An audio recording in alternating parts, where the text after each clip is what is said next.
I woke up because something slammed hard enough to shake the glass in my bedroom window. At first I thought somebody had hit a trash can out on the curb, but then I heard shouting through the wall next door. Not normal arguing. Full volume, middle of the night, nothing held back shouting.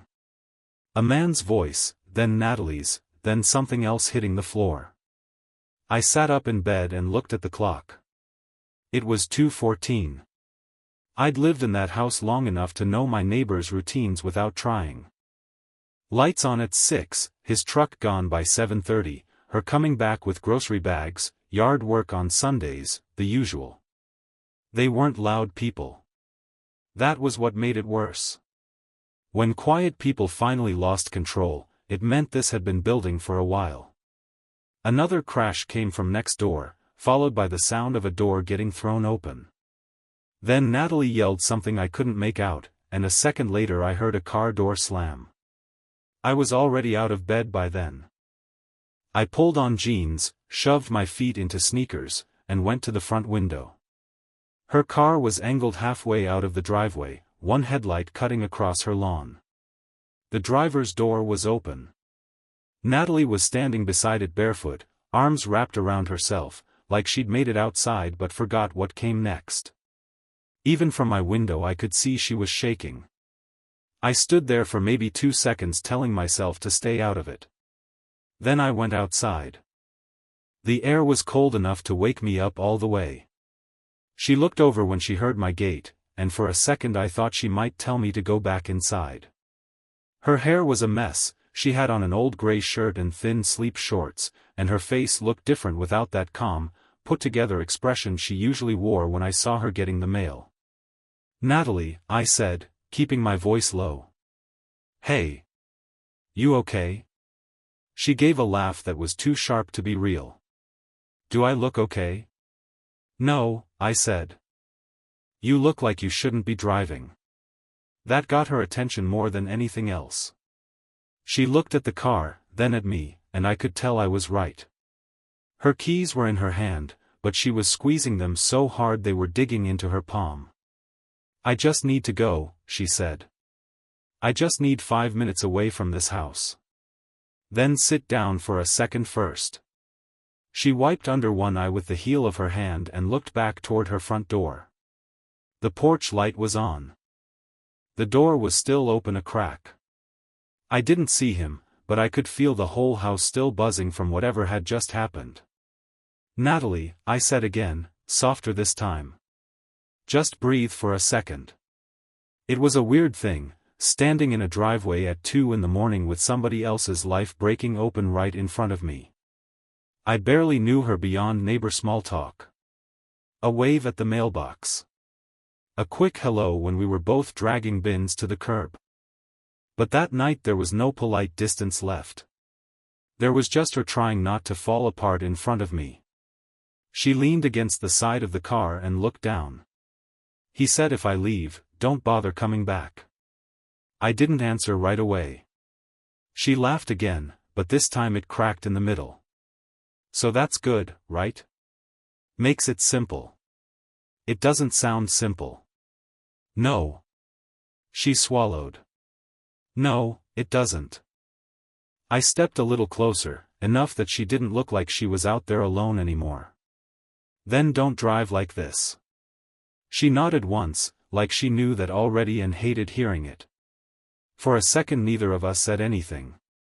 The street was dead quiet except for her engine running rough and the porch light humming next door. Then I said the thing that felt obvious in that moment, the thing that should have stayed in the dark and disappeared by morning. "If it's really this bad," I told her, "maybe you should just go." She looked up at me fast. "I meant leave for the night. Go to a friend's place. Get out before things got worse." That was what I meant. But the second the words were out there, I could tell she heard more in them than that. She stared at me for a long time, eyes red, chest still rising too fast. Then she gave one small nod like something had clicked into place. "Yeah," she said quietly. "Maybe I should." I got her back inside my house long enough to sit down and drink water. She stayed on the edge of the couch like she might bolt any second. I found her an old blanket, and around 3:30 she finally left after saying she was going to figure something out before sunrise. I barely slept after that. At 9 the next morning, I heard a knock at my front door. I opened it, and Natalie was standing there with a suitcase in one hand and an overstuffed tote in the other. She looked exhausted, showered, serious, and way too certain for somebody I'd last seen shaking in her driveway a few hours earlier. "I packed a bag," she said. "I left. I made some calls this morning." I just stared at her. Then she glanced past me into the house and said, "You told me to go." So I did. That was the exact moment I understood I hadn't calmed down a bad night. I'd stepped into something already falling apart, and now it was standing on my porch asking to come in. I should have said no right there. That's the clean version, anyway. The version that makes me sound smarter than I was. But she was standing on my porch with a suitcase, a tote bag, and that look people get when they've already done the hard part and can't handle one more door closing in their face. So I stepped aside. "Just for a couple days," I said. Natalie nodded fast. "Yeah. I'm already looking." I took the suitcase from her and carried it inside before I could think too much about what I was doing. The second it rolled across my floor, the whole place felt different. My house was small to begin with. 1 bedroom, 1 bathroom, narrow kitchen, living room that opened straight toward the front windows. There wasn't anywhere to put a person without feeling them everywhere. I set her things near the couch. "You can take the bedroom," I said. She looked at me. "No. I'm not putting you on my couch. I'm not taking your bed. You showed up with luggage, Natalie. I think we're already past polite." That almost got a smile out of her. Almost. In the end she took the couch the first night because she was too wired to settle anywhere, and I took the recliner and barely slept. At 6:30 I woke up with a pain in my neck and the smell of coffee in my kitchen. She was standing there in one of my extra t-shirts, hair tied up, staring into the cabinet like she was trying to memorize where everything was without making it obvious. "Sorry," she said when she noticed me. "I found the filters." I just stood there for a second because it was too early for the image in front of me to make sense. A woman from next door making coffee in my kitchen while her husband's house sat 30 feet away. "It's fine," I said. "You don't have to ask every time you touch something." "Good, because I already used your mug. That one's ugly anyway." That got a real smile. It should have made things easier. It didn't. It made them stranger. By the second day, her shampoo was in my shower. By the third, there were hair ties on my bathroom counter and 2 grocery bags in my fridge that weren't mine. She kept saying it was temporary, but temporary started looking domestic way too fast. She was there in the mornings, half awake, leaning against my kitchen counter while I answered emails. She was there at night, sitting cross-legged on the couch with her phone in her hand, not texting anybody, just staring at the screen like she hated it. And next door, life kept going. His truck was still in the driveway. The porch light still came on at dusk. Once I looked out my front window and saw him standing at the mailbox while Natalie was behind me in my kitchen rinsing out a glass. It made my whole body go tight for no good reason. He didn't look over. Maybe he already knew where she was. Maybe he was waiting for the neighborhood to tell him. People always noticed more than they admitted. On the 4th morning, Natalie came into the living room already dressed and said, "Can you drive me downtown?" I looked up from my laptop. "For what?"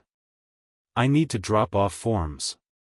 Then I need to see 2 rental places that I already know I can't afford." That sounds optimistic. It's not optimism. It's called making myself do things. So I drove her. That became our routine without either of us agreeing to it.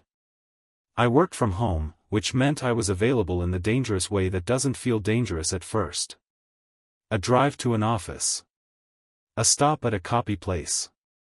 A quick run to pick up boxes.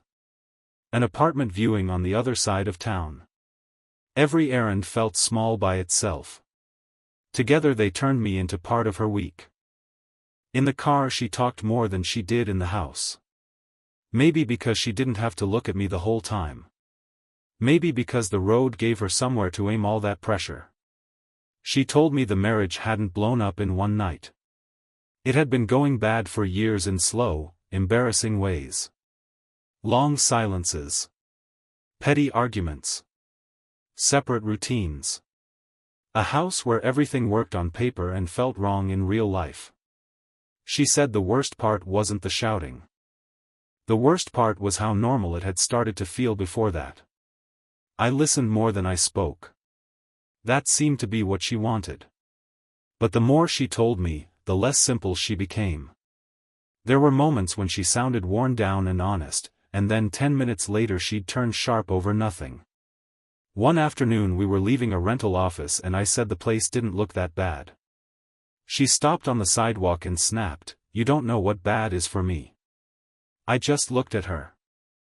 Her face changed right away. "Sorry," she said, quieter. "That wasn't fair." "No," I said. "It wasn't." She pressed her lips together and stared out at the parking lot. "I don't know who I am right now." That line stayed with me because it felt true, and because by then I was starting to realize I didn't know who I was in this situation either. I wasn't family. Wasn't a close friend. Wasn't neutral anymore. I was the guy who opened the door, the guy driving her around, the guy hearing the private version of a marriage from one side of it while the other side mowed the lawn next door like nothing had changed. One evening we got back late after seeing another rental she hated. I unlocked the front door, and she followed me in, tired and quiet. I headed for the kitchen, and when I turned around, she was just standing there in the middle of the room looking at my house like she'd only now remembered it wasn't hers. "Thank you," she said. It was simple. No drama in it. That was what made it land. Then she added, "I know this is messing up your life." And the problem was, by then, it already was. Not in some huge way. In all the small ways that matter more. My house didn't feel like mine. My mornings belonged partly to somebody else. My attention kept shifting next door without permission. And Natalie herself kept changing shape on me, grateful 1 hour, distant the next, open late at night, impossible by noon. I still told myself I was helping. But by that point, even I could hear how weak that sounded. The first time I almost told her to leave, it was over a towel. That sounds stupid now, but that was the problem with living together in a space that small. Nothing had room to stay small. She left a damp towel on the bathroom floor. I stepped on it before my first meeting of the day, and by the time I walked into the living room I was annoyed in a way that had almost nothing to do with the towel. "Natalie." She looked up from the couch. "What? You can't just keep spreading into every room." The second it left my mouth, I knew it came out harsher than I meant. Her face changed fast. Not angry at first. Just shut down. "Right," she said. "Sorry I exist in your house." "That's not what I said." "No, it's just what you meant." I was tired, she was tired, and neither of us had enough distance left to pretend otherwise. For a second I thought she was going to go for her bag and walk out. Instead she stood up, went into the bathroom, and came back with the towel folded into a square so neat it almost looked insulting. "There," she said, dropping it on the chair. "Better?" I should have let it go. Instead I said, "You know what, this is exactly what I mean." She stared at me. "Then say what you mean." The room went dead quiet. Even the refrigerator hum felt loud. What I meant was that she was everywhere. In my kitchen, in my routines, in my head when I looked out the window and saw his truck. What I meant was that I couldn't figure out if I was helping her or getting used by her or both. What I meant was that some nights I'd hear her laugh from the couch at something on her phone and feel relieved, and other nights I'd hear her crying softly in the dark and lie there staring at the ceiling because I didn't know what my place was anymore. But what I actually said was, I can't keep guessing which version of you I'm getting every day. That landed. Her mouth tightened. You think I enjoy this? No. You think I wanted my life to turn into this? I didn't say that either. She gave a short laugh with no humor in it. You don't have to. Everybody's been thinking it for me. I could have kept arguing, but the truth was I saw it then. Not just her being difficult. Her being worn down to the point where every small thing felt like proof that she didn't belong anywhere. So I sat down instead. After a few seconds, she did too, but this time she sat in the chair across from me instead of the couch. Like she needed the extra foot of distance. I know I'm a mess, she said. I rubbed a hand over my face. I know. I don't know how to do this well. That makes two of us. That finally got the edge out of her. She looked down at her hands. Some days I wake up feeling clear. Like I did the right thing. Then I'll see something stupid, like one of his coffee mugs in a box, and the whole day goes sideways. I leaned back and listened. She told me more that night than she had before. Not bigger events. Smaller ones. The kind that made a relationship feel dead before anybody admitted it. Eating in separate rooms. Telling the same story twice because the other person stopped listening halfway through. Knowing exactly how a fight would go before it started. Living beside somebody instead of with them. I don't even know when I stopped feeling close to him, she said quietly. That's the worst part. I looked at her for a second too long. Maybe she noticed. Maybe she'd been noticing for a while. After that, something shifted between us. Not all at once. Just enough that every day started feeling charged in some low, constant way. She'd hand me a receipt and our fingers would touch for half a second too long. I'd come into the kitchen late and find her standing there in the dim light, drinking water, and both of us would act too normal. We got better at talking and worse at pretending it meant nothing. At night she started sitting closer on the couch. Not touching. Just closer. One evening it was raining hard enough to blur the streetlights, and the power flickered twice before holding steady. We were in the living room with some dumb movie playing that neither of us was watching. She had her feet tucked under her, and I was leaning forward with my elbows on my knees, listening to the rain hit the windows. Out of nowhere she said, "Do you ever think I made this all your problem because it was easier than being alone?" I looked over at her. That honest enough for tonight? She didn't smile. I'm serious. I thought about lying. I didn't. Yeah, I said. Sometimes. She nodded like she respected me more for saying it. Then she asked, "And why didn't you stop me?" That one hit harder. Because I liked being needed. Because I liked having her there more than I should have.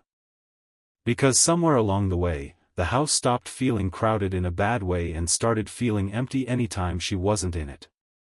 But I didn't give her all that. I don't know, I said. She looked at me for a long second, then leaned back into the couch. I think you do. The movie kept playing. Rain kept hitting the glass. Neither of us looked away fast enough.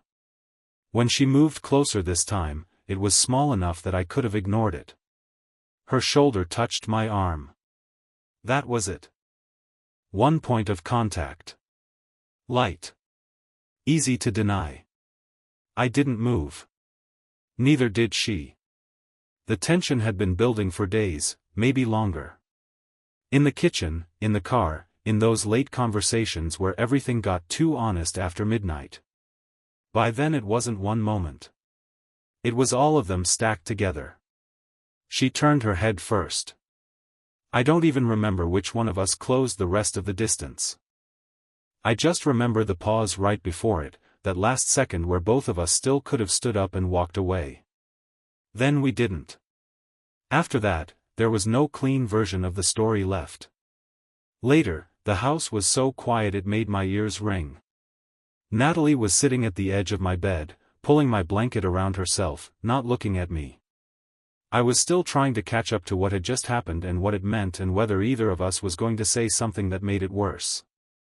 Finally she said, very softly, "Well." That almost made me laugh, but it died before it came out. "Yeah," I said. She looked over then, and there was no victory in her face. No relief either. Just that same worn-out honesty I'd started recognizing. "I know what this looks like," she said. I didn't answer because I knew too. The next afternoon, I found myself face to face with her husband for the first time since she moved in. I was pulling into my driveway after a grocery run when he stepped off his porch and walked over. Not fast. Not threatening. Just direct. He looked older up close than I expected. Not old exactly. Just tired in a way that made him seem heavier than the last time I'd seen him from a distance. "Mason." It was strange hearing my name in his voice. I set the grocery bag down in the back seat and straightened up. "Hey." He glanced toward my front door, then back at me. "She's still staying here?" There wasn't a smart answer to that. "Yeah." He nodded once. No surprise in it. Like he already knew. Then he said, "I'm not here to start anything." That threw me off more than anger would've. He rubbed the back of his neck and looked toward his own house for a second before speaking again. We were already done, whether either of us wanted to say it out loud or not. I just stood there. He let out a breath. "So whatever story you think this is, it probably isn't that simple." Then he turned and walked back across the yard. I stayed there with the car door open and my hand still on the grocery bag, feeling that sentence sink in. Because I'd spent weeks building him into something easy to dislike. Easy to blame. And seeing him like that, worn out, calm, not asking for her back, not even trying to defend himself, made everything feel worse instead of better. When I went inside, Natalie looked up from the kitchen table right away. "That was him?" "Yeah." Her face tightened. "What did he say?" "I set the groceries on the counter." "Nothing dramatic." "That doesn't answer the question." I looked at her, and for the first time since she moved in, I didn't feel like I was standing on solid ground with her. "He said it wasn't simple." She held my gaze for a second, then looked away first. And that was the problem. Because deep down, I was starting to know he was right. After that, the house changed again. Not because we suddenly started acting like a couple. We didn't. If anything, we got more careful. Quieter. Like both of us knew we'd crossed a line and neither of us trusted what stood on the other side of it. Natalie still slept in my room some nights, but not always. Sometimes she'd drift back to the couch with a blanket and say she couldn't settle.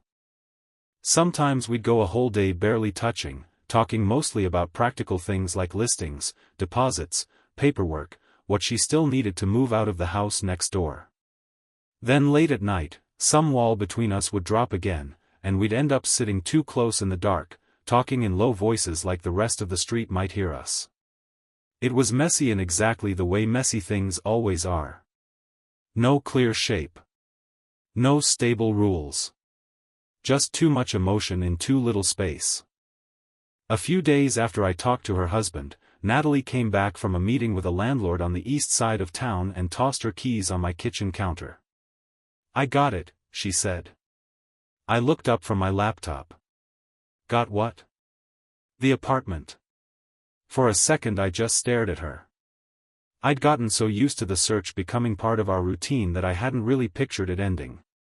"When do you move in?" "This weekend." She said it like she was trying to keep it simple, but I could hear the strain under it. Relief, maybe. Nerves too. Maybe even disappointment. That was the worst part by then.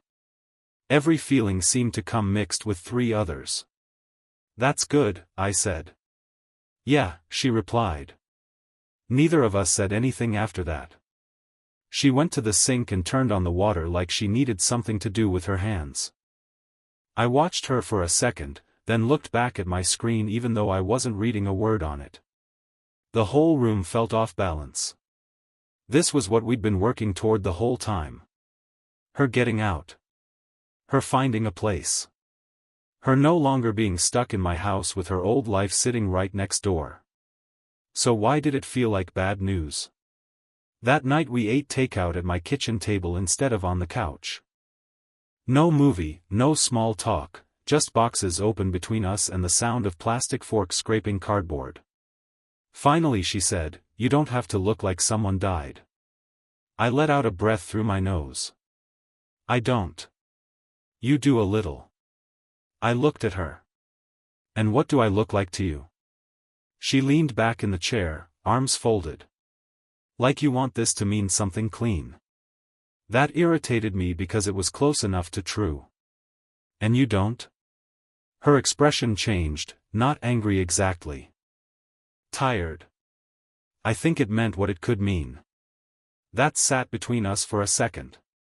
I set my fork down. "That sounds like a sentence you practiced in the car." Maybe because I knew this part was coming. "The part where you leave?" "The part where you ask me what this was." I laughed once, but there was nothing funny in it. I wasn't going to ask. "You were." She was right. Again. I got up, took my empty carton to the trash, then just stood there with my back to her for a second because I didn't trust my face. When I turned around, she was watching me in that steady way she had when she didn't want to hide anymore. "I cared about you," she said. The wording hit me immediately. Past tense. Clean edges. I leaned against the counter. That's not exactly the same as saying this was real. It was real. Then what was it? Her eyes dropped for a moment. A place to land. That should have made me angry. Instead it just made me feel stupid in a slow, quiet way. Because that was the truth, wasn't it? I'd known it for a while. Known it every time she changed moods in an hour. Every time she thanked me like I was saving her, then looked at me the next day like I was only convenient. I had just kept hoping I could turn chaos into something steadier if I was patient enough. She stood up and came closer, stopping a few feet away. "I don't mean that in a cruel way," she said. "I know. I did care about you. I know. And I didn't fake any of it. That part, I believed. Which somehow made it worse." The next 2 days were all boxes and short conversations. I helped her carry things out to my car. Dishes, clothes, a lamp, bathroom stuff, a stack of books, the suitcase she'd arrived with. We made trip after trip across town, and every time we came back, my house felt a little more like itself and a little less familiar at the same time. On the last afternoon, the living room looked almost normal again. No throw blanket folded on the couch arm. No chargers plugged in near the chair. No extra shoes by the door. Natalie stood in the middle of the room with her purse over her shoulder, looking around like she was checking for anything she'd forgotten. "You got everything?" I asked. "Probably not," she said. "But enough." I nodded. She walked to the door, then stopped and turned back. For a second I thought she might say something bigger. Something that would tie it all together or make it easier to carry. She didn't. She stepped in, wrapped her arms around me, and held on long enough that I could feel how tired she still was under all of it. Then she pulled away. "Thank you," she said. That was it. I watched from the porch as she got into her car and drove off. This time she drove straight. No shaking hands.